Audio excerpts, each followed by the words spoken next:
Hello दोस्तों, आप सभी का स्वागत है मेरा यूट्यूब चैनल सुबह स्टडी पे। तो चलिए शुरू करते हैं आज के क्लास। आज हम लोग पढ़ेंगे जो लुसेंट साइंस स्पेशल है उसका क्वेश्चन लगा रहे हैं और ये उसका अगला पार्ट रहेगा। चलिए शुरू करते हैं। इसमें पहला क्वेश्चन है 78 से शुरू है। कोबाल्ट 60 आमतौर पर विकिरण चिकित्सा में प्रयुक्त होता है क्योंकि यह उत्सर्जित करता है। तो कोबाल्ट 60 को आमतौर पर विकिरण चिकित्सा में प्रयुक्त करते हैं क्योंकि उत्सर्जित करता है, तो ये उत्सर्जित करता है गामा किरणें। ऑप्शन हो जाएगा सी। 79 नंबर हो जाएगा। 79 में है सूची 1 को सूची 2 के साथ सम्मिलित करना है और सूची 1 इधर है तत्व है और सूची 2 का अनुप्रयोग यानी कहाँ पे प्रयोग होता है उसे देखना है। यूरेनियम के समस्थानी का प्रयोग कहाँ पे होता है? तो यूरेनियम के समस्थानी का जो प्रयोग है ये नाभिकीय ईंधन के रूप में होता है। कोबाल्ट के समस्थानी के प्रयोग करेगा तो इसका कैंसर के उपचार में करते हैं। आयोडीन के समस्थानी का प्रयोग कहाँ पे होता है? तो ये होता है गलगंड का उपचार में। रेडियम के समस्थानी का प्रयोग कहाँ पे होता है? तो द्वितीयक कैंसर के उपचार में होता है।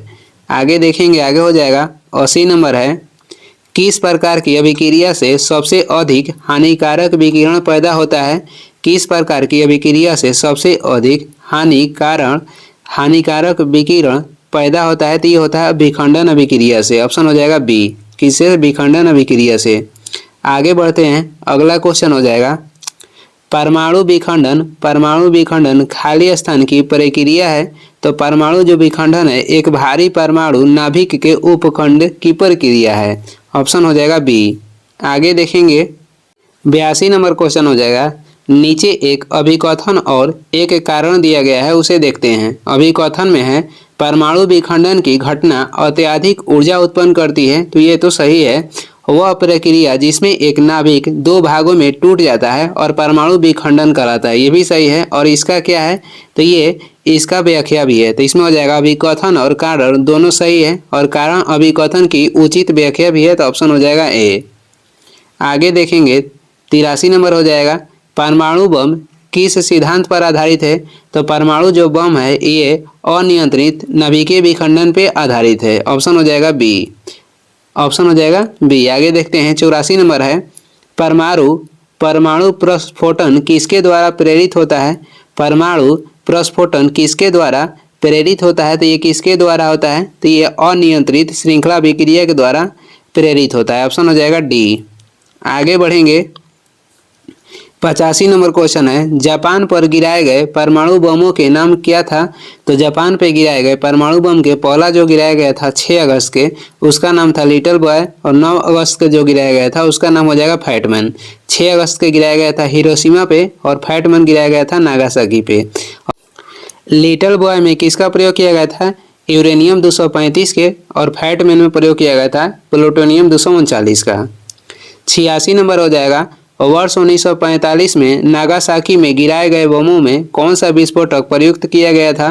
तो इसमें प्लूटोनियम का प्रयोग किया गया था। ऑप्शन हो जाएगा सी। आगे देखते हैं, अगला हो जाएगा 87 नंबर क्वेश्चन है न्यूक्लियर संलयन के दौरान निम्नलिखित में से क्या होता है?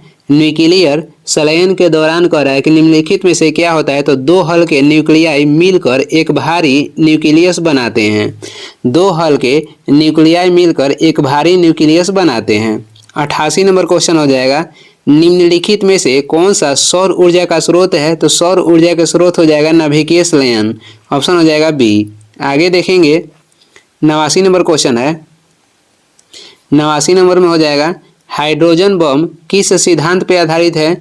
हाइड्रोजन बम किस सिद्धांत पर आधारित है? तो अनियंत्रित संलयन अभिक्रिया पे। ऑप्शन हो जाएगा डी। अनियंत्रित संलयन अभिक्रिया पे। आगे देखते हैं, 90 है हाइड्रोजन बम विकसित किया गया था। तो हाइड्रोजन बम को किसके द्वारा विकसित किया गया था? एडवर्ड टेलर के द्वारा। ऑप्शन हो जाएगा ए। आगे बढ़ेंगे, 91 नंबर क्वेश्चन है परमाणु रिएक्टर का आविष्कार किसने किया था? तो परमाणु रिएक्टर के आविष्कार किए थे एनरिक फर्मी ने। ऑप्शन हो जाएगा डी। 92 नंबर क्वेश्चन देखते हैं। 92 नंबर में हो जाएगा एक परमाणु रिएक्टर में नियंत्रक रॉड यानी कैडमियम के जो रॉड है इसका प्रयोग कहाँ पे होता है, ये क्या काम करती है, तो जो नियंत्रक रॉड कैडमियम के रॉड है और है कि उसका प्रयोग कहाँ पे होता है, तो इसका प्रयोग होता है चेन रिएक्शन को नियंत्रित करने के लिए अतिरिक्त न्यूट्रॉन को अवशोषित करता है। ऑप्शन हो जाएगा बी, ये चेन रिएक्शन को नियंत्रित करने के लिए अतिरिक्त न्यूट्रॉन को अवशोषित करता है। आगे देखेंगे 93 नंबर क्वेश्चन हो जाएगा, परमाणु रिएक्टर में विखंडन प्रतिक्रिया के दर को नियंत्रित करने के लिए खाली स्थान का प्रयोग किया जाता है जो खुद में ही विखंडन के बिना न्यूट्रॉन अवशोषित करता है, तो इसमें कौन सा हो जाएगा, तो इसमें हो जाएगा कैडमियम। ऑप्शन हो जाएगा डी, परमाणु रिएक्टर में विखंडन प्रतिक्रिया के दर को नियंत्रित करने के लिए कैडमियम का प्रयोग किया जाता है जो खुद में ही विखंडन के बिना न्यूट्रॉन अवशोषित करता है। आगे बढ़ेंगे 94 नंबर है, नाभिकीय रिएक्टरों की मूल प्रक्रिया क्या है, तो नाभिकीय रिएक्टर के कहा कि मूल प्रक्रिया क्या कहती है, विखंडन। ऑप्शन हो जाएगा सी, क्या है, तो विखंडन है। आगे देखेंगे 95 नंबर है, कल्पक्कम के फास्ट ब्रीडर रिएक्टर में निम्नलिखित में से कौन सा एक शीतलक प्रयोग में लाया जाता है, तो इसमें कौन सा शीतलक प्रयोग में लाया जाता है, तो इसमें लाया जाता है द्रवित सोडियम। ऑप्शन हो जाएगा बी। 96 है, नाभिकीय अभिक्रिया के दौरान श्रृंखला अभिक्रिया को नियंत्रित करने के लिए न्यूट्रॉनों का अवशोषण करने हेतु निम्न में से किसका प्रयोग किया जा सकता है, तो न्यूट्रॉन के अवशोषित करने के लिए बोरॉन के छड़ का प्रयोग करते हैं। ऑप्शन हो जाएगा ए। आगे देखेंगे 97 नंबर हो जाएगा, 97 नंबर क्वेश्चन है, निम्नलिखित में से 97 नंबर हो जाएगा, निम्नलिखित में से कौन सा पदार्थ नाभिकीय रिएक्टर में मंदक का काम करता है, निम्नलिखित में से कौन सा पदार्थ नाभिकीय रिएक्टर में मंदक का काम करता है, तो ये हो जाएगा भारी जल। ऑप्शन हो जाएगा सी। 98 है, नाभिकीय रिएक्टर में निम्नलिखित में से किसे मंदक के रूप में प्रयोग करते हैं, तो मंदक के रूप में प्रयोग करते हैं किसे, तो करते हैं ग्रेफाइट को। ग्रेफाइट या भारी जल को नाभिकीय रिएक्टर में मंदक के रूप में प्रयोग करते हैं। आगे बढ़ते हैं, अगला क्वेश्चन हो जाएगा 99 नंबर क्वेश्चन है, एक नाभिकीय रिएक्टर में भारी जल का कार्य क्या होता है, तो नाभिकीय रिएक्टर में भारी जल के जो कार्य होता है ये न्यूट्रॉन की गति को कम करना होता है। ऑप्शन हो जाएगा ए।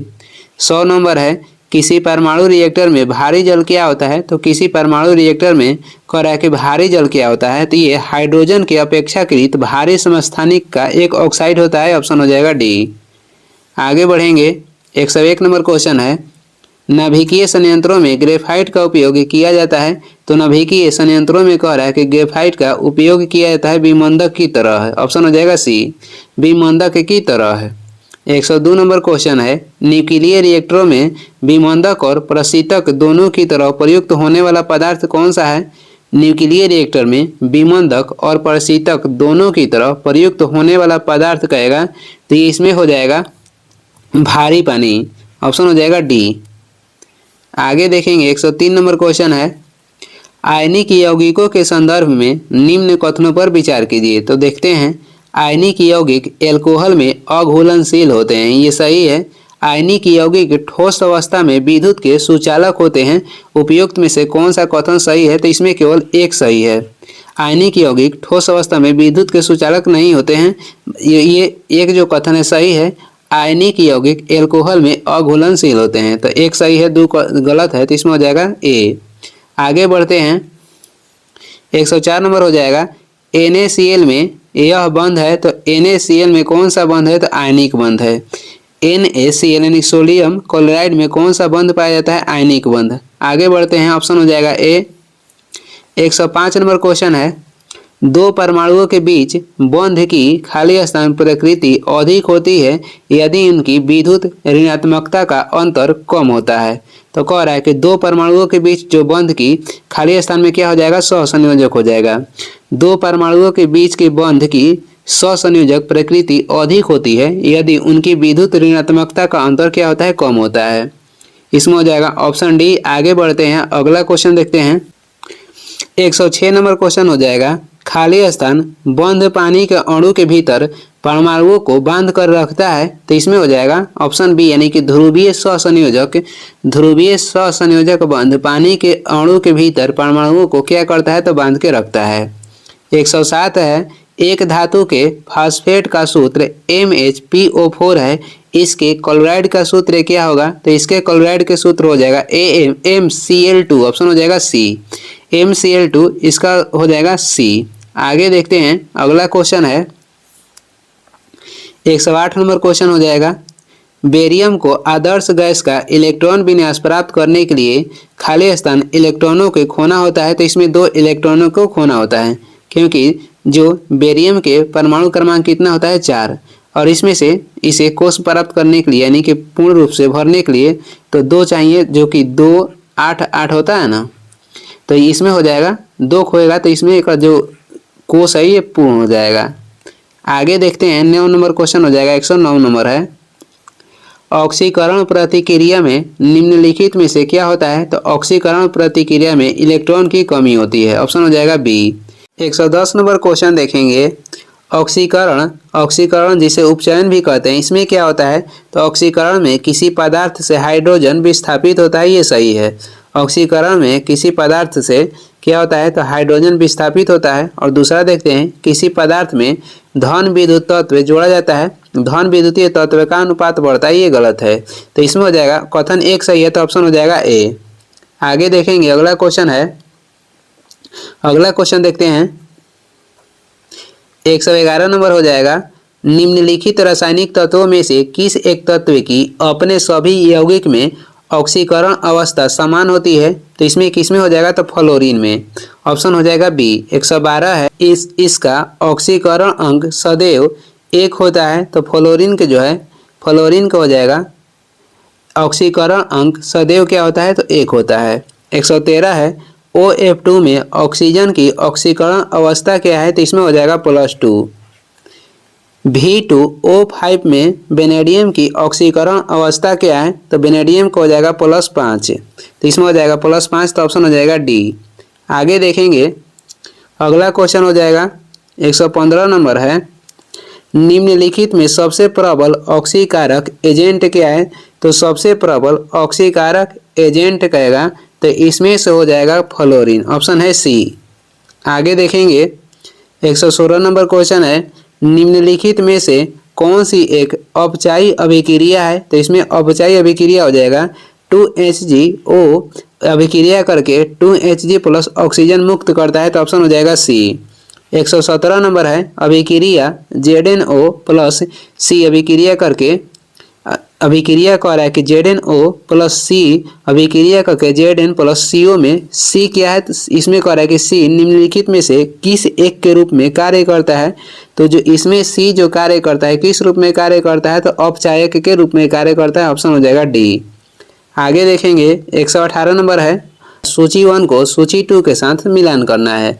सूची 1 में क्या है? तो यौगिक है, और सूची 2 में क्या है? इसका प्रकृति कैसा उसे देखते हैं। सोडियम हाइड्रोक्साइड की जो प्रकृति है ये तो क्षार है, लेकिन कैसा क्षार है? तो अल्कली है।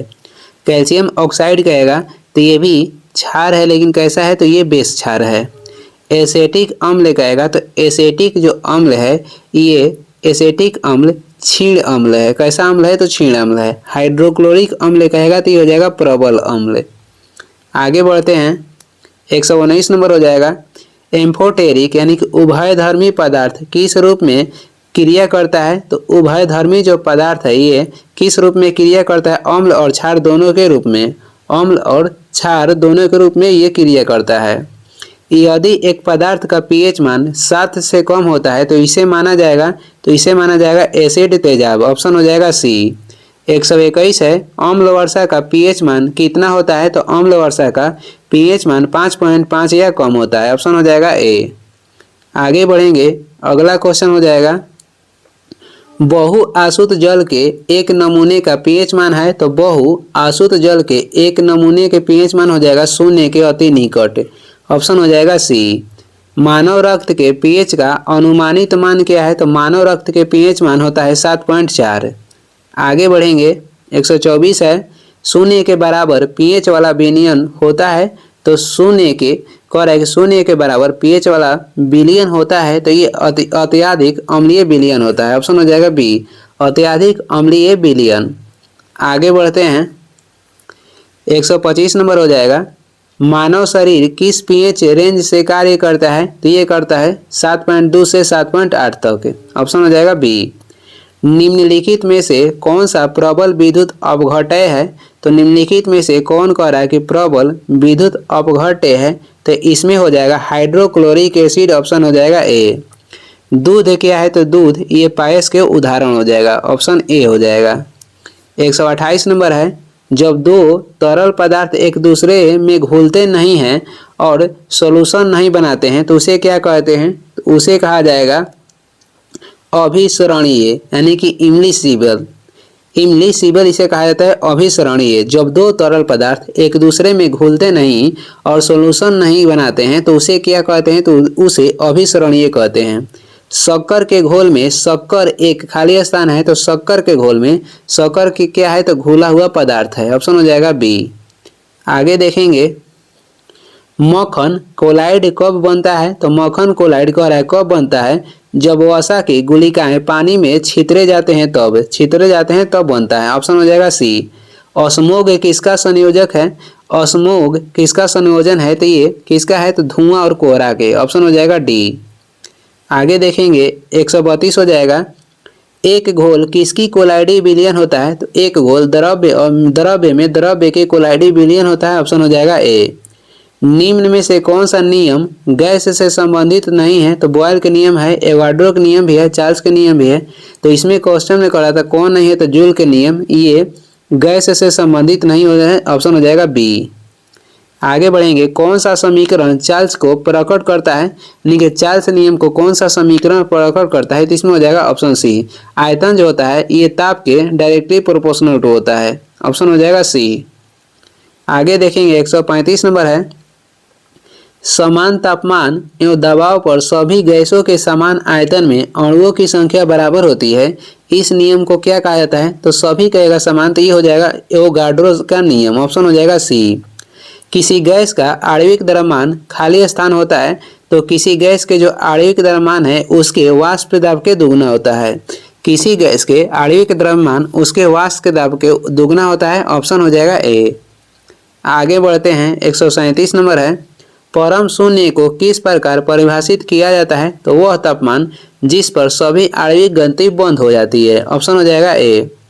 जिस रासायनिक अभिक्रिया से ऊष्मा निकलती है उसे क्या कहते हैं, तो उसे कहते हैं ऊष्माक्षेपी अभिक्रिया, ऑप्शन हो जाएगा डी।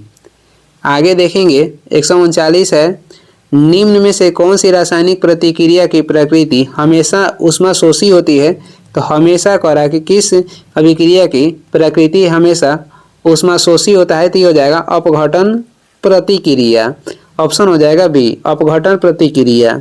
140 है, प्रकाश ऊर्जा से पानी के अणु के विखंडन की प्रतिक्रिया को खाली स्थान क्या कहते हैं, तो इसे प्रकाश अपघटन कहते हैं, ऑप्शन हो जाएगा ए।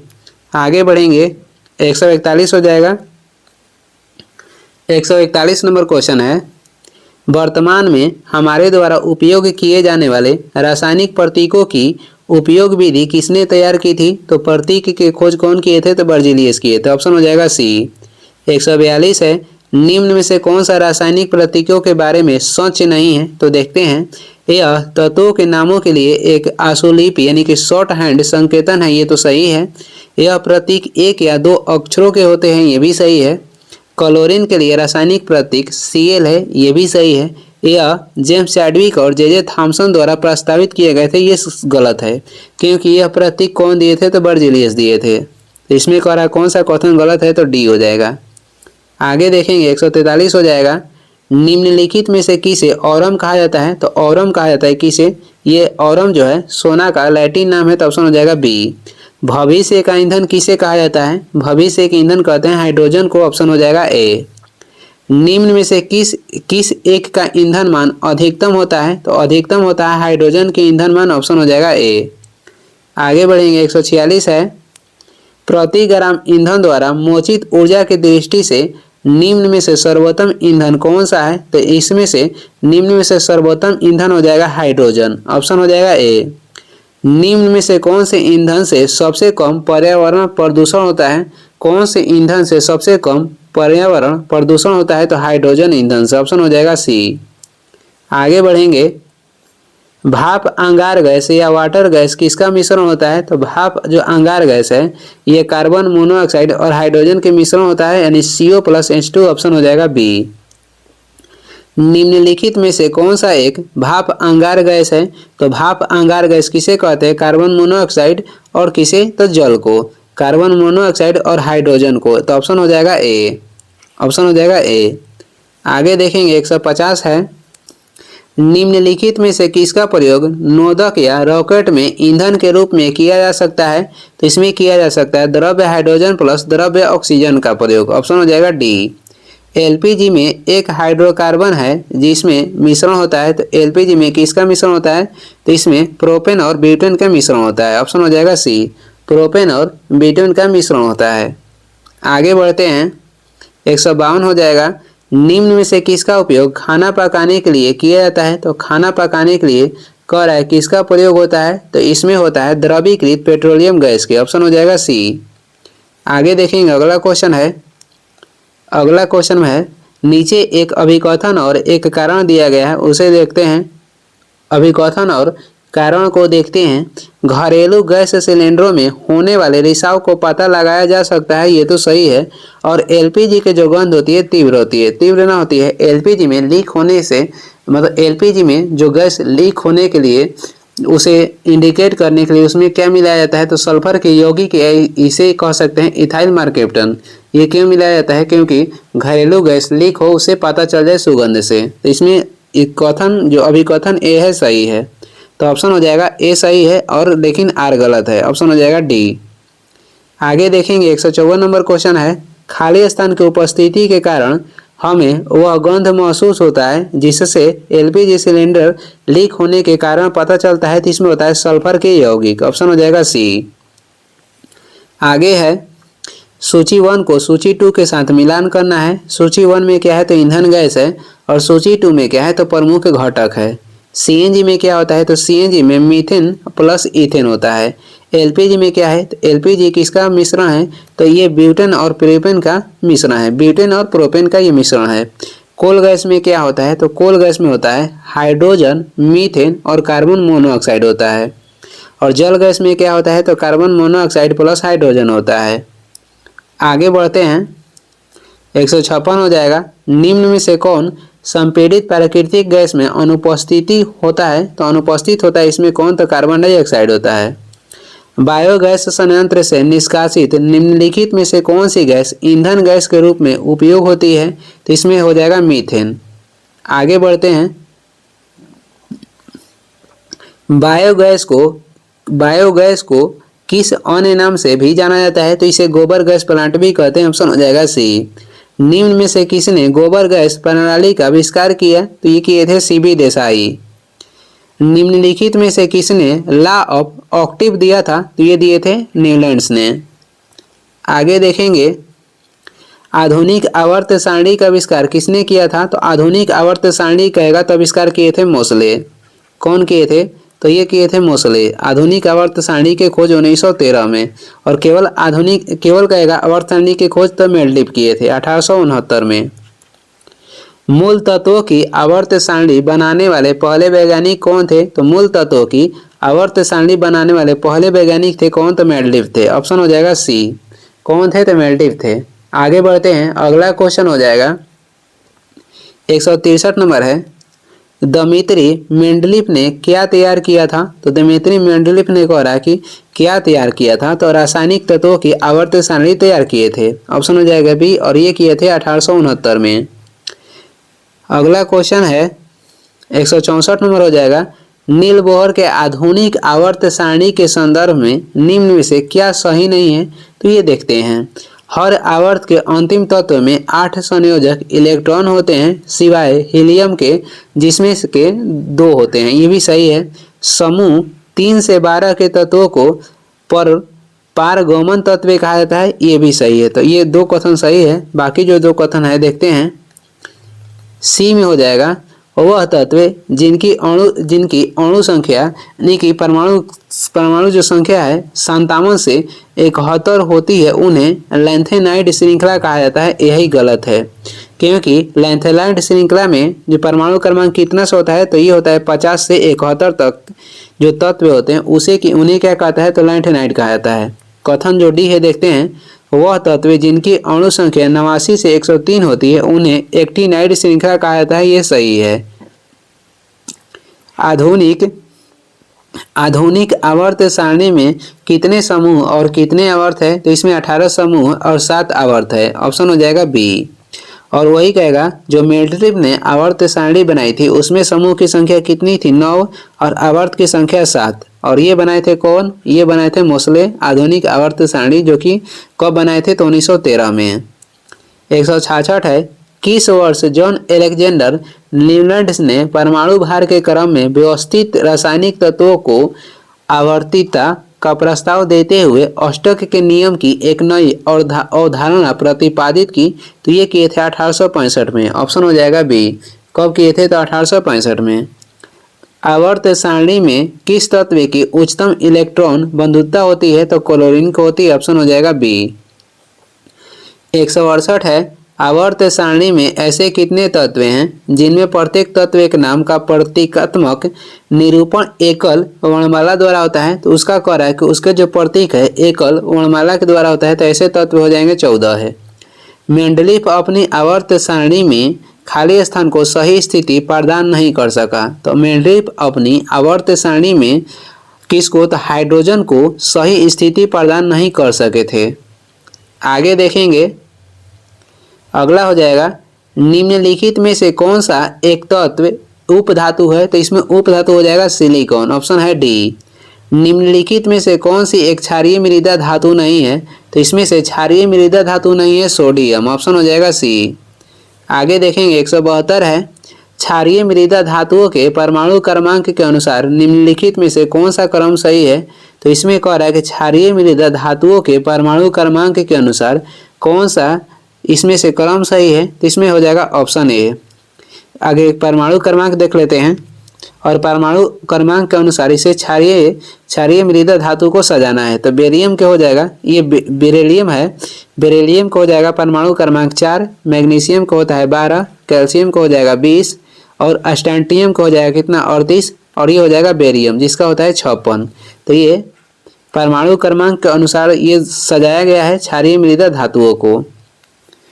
बी हो जाएगा बेरिलियम और बी हो जाएगा बेरियम जिसका होता है 56। SR का हो जाएगा स्टैंटियम जिसका होता है 38। आगे देखेंगे, आवर्त सारणी में किस वर्ग में उत्कृष्ट गैसों के रूप में जाने जाने वाले तत्व शामिल होते हैं? तो वर्ग 18 में उत्कृष्ट गैस को रखा गया। ऑप्शन हो जाएगा ए। निम्न में से कौन सा तत्व लैंथेनाइड नहीं है? तो इसमें से सीरियम जो तत्व है ये लैंथेनाइड नहीं है। ऑप्शन हो जाएगा डी। आगे बढ़ेंगे, निम्नलिखित में से कौन सा तत्व एक्टिनाइड नहीं है? तो इसमें क्यूरियम जो है ये एक्टिनाइड नहीं है। ऑप्शन हो जाएगा ए। 176 नंबर क्वेश्चन देखेंगे, निम्नलिखित में से कौन सा कथन डॉबरेनर के त्रिक के लिए सत्य है? तो देखते हैं, त्रिक परमाणु द्रव्यमान में क्रम में थे, कह रहा है कि त्रिक परमाणु द्रव्यमानों के क्रम में थे, ये सही है। और मध्य तत्व का परमाणु द्रव्यमान अन्य दो तत्वों के परमाणु द्रव्यमान का लगभग औसत था, ये भी सही है। तो इसमें हो जाएगा ए और दो, दोनों कथन क्या है? तो दोनों जो कथन है सही है, तो ऑप्शन हो जाएगा ए। आगे बढ़ते हैं, 177 नंबर हो जाएगा, सोडियम धातु का संग्रह निम्नलिखित में डुबोकर किया जाता है, तो इसे रखा जाता है किरोसिन तेल में। ऑप्शन हो जाएगा ए, क्योंकि ये हवा के साथ क्या करता है? अभिक्रिया कर लेता है। आजकल सड़कों पर रोशनी के लिए प्राय पीले लैंपों का प्रयोग किया जाता है। उन लैंपों में निम्न में से किस गैस का उपयोग किया जाता है? तो इसमें किया जाता है किस गैस का? तो सोडियम के। ऑप्शन हो जाएगा ए। निम्न में से किसे आमतौर पर वॉशिंग सोडा के रूप में जाना जाता है? तो धोने वाला सोडा यानी कि वॉशिंग सोडा किसे कहते हैं? तो सोडियम कार्बोनेट को। ऑप्शन हो जाएगा डी। आगे बढ़ते हैं, धावन सोडा यानी कि धोवन सोडा का रासायनिक नाम क्या है? तो धोवन सोडा का रासायनिक नाम हो जाएगा सोडियम कार्बोनेट। सोडियम कार्बोनेट सामान्यतः जाना जाता है तो इसे सोडा के रूप में। आगे बढ़ते हैं, अगला क्वेश्चन है, जल की अस्थायी कठोरता दूर करने के लिए खाली स्थान का उपयोग किया जाता है। तो जल की अस्थायी कठोरता को दूर करने के लिए किसका प्रयोग करते हैं? तो वॉशिंग सोडा के। ऑप्शन हो जाएगा डी। धोने के सोडा का रासायनिक सूत्र कहेगा तो ये हो जाएगा Na2CO3 10H2O। ऑप्शन है सी। आगे बढ़ते हैं, आगे हो जाएगा, निम्न में से कौन सा एक बेकिंग सोडा का रासायनिक नाम है? तो बेकिंग सोडा यानी खाने वाले सोडा का रासायनिक नाम हो जाएगा सोडियम बाइकार्बोनेट। धोने वाले सोडा को नाम है सोडियम कार्बोनेट और खाने वाला का हो जाएगा सोडियम बाइकार्बोनेट। ऑप्शन है ए। सोडियम बाइकार्बोनेट का सामान्य नाम कहेगा तो बेकिंग सोडा हो जाएगा। खाने का सोडा है तो खाने का सोडा हो जाएगा सोडियम बाइकार्बोनेट। सोडियम बाइकार्बोनेट खाने का सोडा है। ऑप्शन हो जाएगा बी। ऑप्शन हो जाएगा बी इसमें। आगे देखेंगे 187 नंबर है, गूथे आटे में बेकिंग सोडा किसके लिए मिलाया जाता है? गूथे आटे में जो बेकिंग सोडा है किस लिए मिलाया जाता है? CO2 उत्पन्न करने के लिए यानी कि फूलने के लिए। ऑप्शन हो जाएगा डी। जब सोडियम बाइकार्बोनेट को अत्यधिक गर्म किया जाता है तो यह क्या उत्पाद बनाता है? तो यह बनाता है सोडियम कार्बोनेट। ऑप्शन हो जाएगा ए। आगे देखेंगे 189 नंबर है, फोटोग्राफी में सामान्यतः प्रयोग किए जाने वाले हाइपो का रासायनिक नाम क्या है? तो ये हो जाएगा सोडियम थायोसल्फेट। ऑप्शन हो जाएगा ए। अगला क्वेश्चन 190 देखेंगे, फोटोग्राफी में सोडियम थायोसल्फेट Na2H2O3 इसका सूत्र हो जाएगा सोडियम थायोसल्फेट विलयन का प्रयोग क्यों किया जाता है? तो क्यों किया जाता है? अनपघटित सिल्वर ब्रोमाइड को विलेय सिल्वर थायोसल्फेट संकुल के रूप में निकालने के लिए। फोटोग्राफी में सोडियम थायोसल्फेट विलयन का प्रयोग क्यों किया जाता है? अनपघटित सिल्वर ब्रोमाइड को विलेय सिल्वर थायोसल्फेट संकुल के रूप में निकालने के लिए। तो इसमें हो जाएगा सी। आगे देखेंगे 191 है, निम्नलिखित पदार्थों में से कौन सा फोटोग्राफी में तथा एंटी कलर में प्रयुक्त होता है? तो कह रहा है कौन सा फोटोग्राफी में तथा एंटी कलर के रूप में प्रयोग करते हैं? तो देखते हैं, इसमें हो जाएगा सोडियम थायोसल्फेट। क्या हो जाएगा? तो सोडियम थायोसल्फेट हो जाएगा। फोटोग्राफी में अस्थायी कर यानी फिक्सर या विकासक के या डेवलपर के रूप में उपयोग होने वाला रसायन क्या है? तो ये हो जाएगा सोडियम थायोसल्फेट। ऑप्शन हो जाएगा सी। फोटोग्राफी में अस्थायी कर जिसे फिक्सर या विकासक कहते हैं, इस रूप में उपयोग होने वाला रसायन सोडियम थायोसल्फेट हो जाएगा। आगे बढ़ते हैं, अगला क्वेश्चन हो जाएगा कार चालक की सुरक्षा के लिए प्रयोग में आने वाला वायु थैला जिसे एयर बैग कहते हैं, इसमें किसका प्रयोग होता है? तो एयर बैग में सोडियम एजाइड का प्रयोग होता है। सोडियम एजाइड के ऑप्शन हो जाएगा बी। प्रकृति में पाए जाने वाला सोडियम क्लोराइड अथवा टेबल नमक कौन सा खनिज होता है? तो ये इसमें कह रहा है कि कौन सा खनिज होता है। टेबल नमक में कौन सा खनिज होता है? तो इसमें हो जाता है हाइलाइट। ऑप्शन है बी। प्रकृति में पाए जाने वाला सोडियम क्लोराइड अथवा टेबल नमक में कौन सा खनिज होता है? तो हाइलाइट होता है। आगे बढ़ते हैं, अगला क्वेश्चन है सोडियम क्लोराइड किसका रासायनिक सूत्र है? तो ये नमक के है। खाने वाले सामान्य नमक का रासायनिक नाम क्या है? तो सोडियम क्लोराइड हो जाएगा। आगे बढ़ेंगे, चिल्ली सीरा यानी चिली साल्ट पीटर किसका सामान्य नाम है?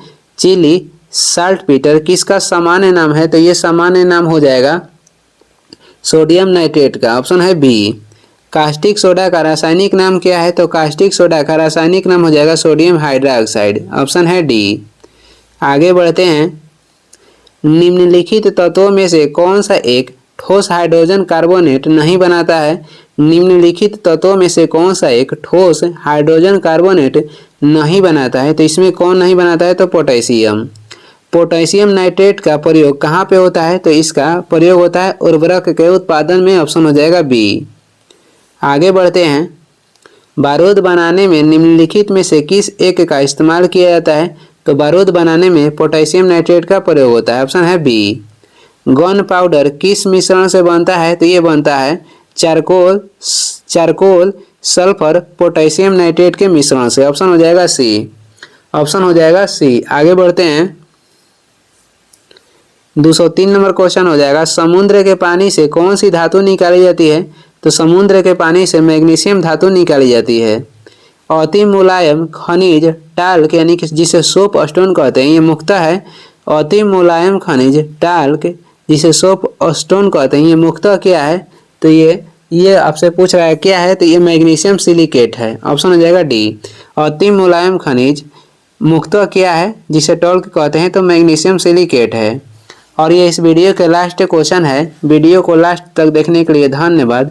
इसका अगला पार्ट अगला दिन लाएंगे, तो वीडियो को लास्ट तक देखने के लिए धन्यवाद। वीडियो पसंद आ रहा है तो लाइक कर दें, चैनल पर नए हैं तो सब्सक्राइब भी कर दें। कुछ सुझाव हो, सलाह देना है तो कमेंट करके ज़रूर बताएं। और इसका PDF चाहिए तो डिस्क्रिप्शन में टेलीग्राम के लिंक है, वहाँ से ज्वाइन कर लीजिए, या टेलीग्राम पे सर्च भी कर सकते हैं सुबह स्टडी। Thank you.